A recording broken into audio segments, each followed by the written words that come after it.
लेकिन इतना ज़रूर है कि कुछ चीज़ें ऐसी हैं जो फौरी तौर पर मैंने देखी है, तो मुझे लगता है कि देखिए रिव्यू तो जरूरी एतराज़ होना चाहिए। रिव्यू तो कायदे से हर योजना का हर 10 साल में होना चाहिए।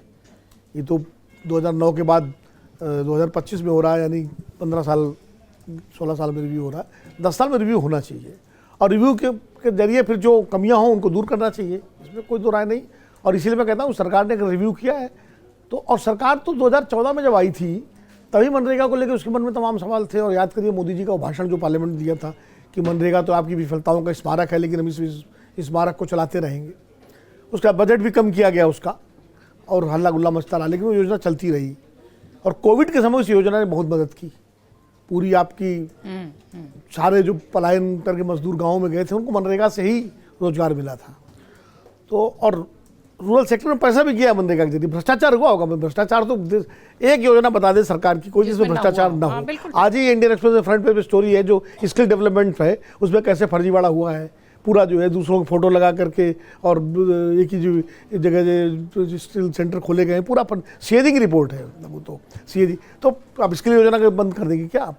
तो भ्रष्टाचार तो हर योजना में इसमें भी है, लेकिन ये भी सही है कि इस योजना के जरिए ग्रामीण क्षेत्र में पैसा पहुँचा है। 2009 से जब ये योजना आई तो निश्चित रूप से गाँव में पैसा पहुँचा है और गाँव के उस गरीब आदमी ने 1000 और 500 का नोट देखा। जो पहले, अब तो 1000 का नोट बंदी हो गया, जो पहले नहीं, वो 150 के नोट से ज़्यादा नहीं देख पाता था, उसने देखा। ये भी सही है। प्रधानों में पैसा गया होगा लेकिन कुछ बटा भी होगा। तो मान ली 50% भ्रष्टाचार में गया, 50% पहुँचाओ भ्रष्टाचार में जो गया प्रधान जी के पास, तो प्रधान जी ने भी कहीं खर्चे किया होगा। तो ग्रामीण अर्थव्यवस्था में पैसा तो गया, लेकिन फिर भी रिव्यू जरूरी था, रिव्यू किया। अब 2-3 आपत्तियां हैं जो मुझे लगता है। एक तो वो स्टेट और सेंटर वाला जो एलोकेशन है फंड का, चूँकि राज्य भारी कर्जे में डूबे हुए हैं, तो शुक्ला जी सही कहा भारत सरकारी कर्जे में डूबे, 200 लाख करोड़ से ऊपर ज़्यादा कर्जा भारत सरकार पे है, तो क्या करें। लेकिन अब भारत सरकार चूँकि गार्जियन है सबकी, तो हर राज्य चाहता है कि पैसा वहाँ से आए। और जब से जीएसटी आया है तब से राज्यों के रिसोर्सेज तो बिल्कुल सेंट्रलाइज हो गए, वो केंद्र के हाथ में हो गए।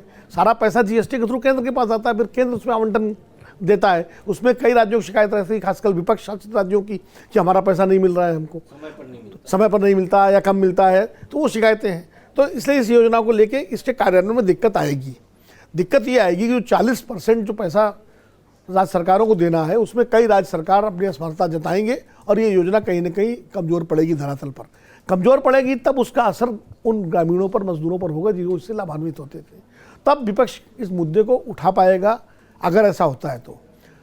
दूसरी बात यह है कि जो फसल वाला टाइम जो बताया गया ना कि 2 महीने योजना बंद रहेगी, तो उसके दोनों पहलू हैं। एक पहलू तो ये है जो किसानों को एक शिकायत होती थी कि मनरेगा के कारण उनको मजदूर नहीं मिलते थे और महंगे मजदूर मिलते थे और मजदूर तो उनको दिक्कत होती थी, तो शायद सरकार ने ये ध्यान रखा होगा। लेकिन इसका दूसरा पहलू ये है कि अब जब मनरेगा नहीं होगी तो मनमानी मजदूरी पर वो उनको एम्प्लॉय करेंगे, न्यूनतम मजदूरी से भी कम मजदूरी पर एम्प्लॉय करेंगे। क्योंकि आप काम नहीं है तो भैया काम करो आके हमारे खेत में, इतने पैसे देंगे। ये भी एक पहलू है। अब इसको कैसे सरकार चेक करेगी, रोकेगी? दूसरा जो पूर्णिमा जी ने कहा कि जो सारे मजदूरों को नहीं मिलता, जिनको काम नहीं मिलता है, जिनको खेती में काम मिल गया, बाकी क्या करेंगे? ये एक व्यवहारिक पहलू है। वो तो ठीक है, 100 दिन के बजाय 125 दिन कर दिया, बढ़ा दिया। दूसरा, पहले ये गारंटी थी, हमें मिशन हो गया। तो गारंटी और मिशन का फर्क समझिए। मिशन होता है स्वैच्छिक और गारंटी होती है जब देना ही है। तो अभी मिशन हो गया कि भाई हमारा मिशन है कि हम ये करें, अब नहीं भी कर पाए तो नहीं कर पाए, मिशन था। तो ये एक फ़र्क भी है। नाम की जहाँ तक बात है प्रतीक्षा, जैसे हम लोग बार बार कहते हैं नाम में क्या फ़र्क पड़ता है, तो मैं एक छोटा सा किस्सा बताऊँ कि एक बार मैं कल्पनाथ राय के पास बैठा हुआ था, केंद्रीय मंत्री थे और थोड़ा मुंहफट टाइप के थे। तो एक जॉइंट सेक्रेटरी आए एक फाइल लेकर के और उन्होंने कहा सर साइन कर दीजिए। तो उन्होंने देखा, उन्होंने कहा कि ये वाक्य, ये एक सेंटेंस मैंने कहा था इसको हटा दो, तो आपने हटाया क्यों नहीं? बोले सर इसको हटाने ना हटाने से कोई फ़र्क नहीं पड़ता। तो उन्होंने बहुत ज़्यादा डांटा उनको अपनी भाषा में। रामगोपाल जी को मालूम है कि कल्पना जी कैसी भाषा बोलते थे।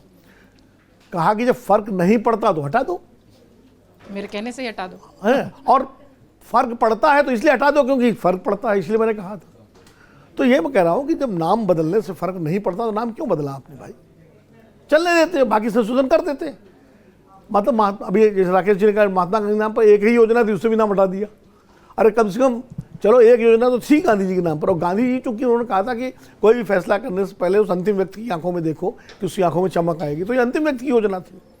तो चलिए यूपीए के तमाम गलत काम जिनको अपोजिशन गिनाता है, बीजेपी गिनाती है, एक अच्छा काम हुआ था तो उसको चलने देते कि गांधी जी का नाम जोड़ दिया था, कम से कम इंदिरा गांधी या नेहरू का या राजीव गांधी का नहीं जोड़ा था, तो अच्छा रहता अगर नाम नहीं हटाते।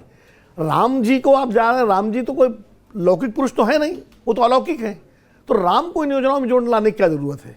फिर कल को राम जी, फिर दुर्गा जी, फिर गणेश जी, फिर शिव जी, फिर कृष्ण जी, तो ये तो आप राम को राम ही रहने दो, उनको लौकिकता में मत फंसाओ। पहले बाबर के साथ राम को जोड़ दिया कि बाबर वर्सेस राम करा दिया, अब वो गांधी वर्सेस राम करा रहे हो, तो ये नहीं करते ज़्यादा अच्छा रहता।